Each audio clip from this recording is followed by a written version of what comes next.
আমি আনন্দের সাথে ঘোষণা করছি, আশার মেয়েরা অনেক কাজ করে, ওরা আমাদের গর্ব, সমাজের দিশা, আমাদের সব বিপদে আপদে পাশে থাকে। ওদের জন্য 750 টাকা করে এপ্রিল মাস থেকে বাড়ানো হলো।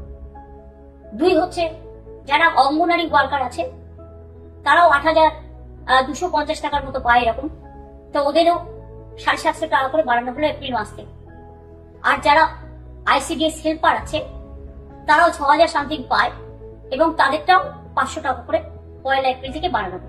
তাদের জীবন শুভ হোক, ভালো হোক, আরো ভালো করে কাজ করুন, ভবিষ্যতে আরো সুযোগ সুবিধা পাওয়ার জন্য আমরা সবসময় মামাটি মানুষের সরকার আপনাদের সাথে ছিল, আছে এবং থাকবে। তো আপনারা প্রত্যেকে জানেন যে গতকালই কিন্তু ফেসবুকে একটি পোস্ট করেছিলেন মুখ্যমন্ত্রী মমতা বন্দ্যোপাধ্যায়।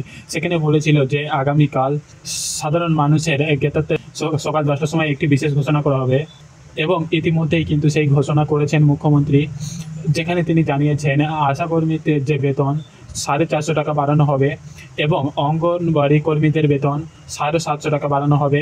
তাছাড়াও আইসিডিএস হেল্পারের বেতন 500 টাকা বাড়ানো হবে। এই ঘোষণা কিন্তু ইতিমধ্যেই মুখ্যমন্ত্রী করেছেন।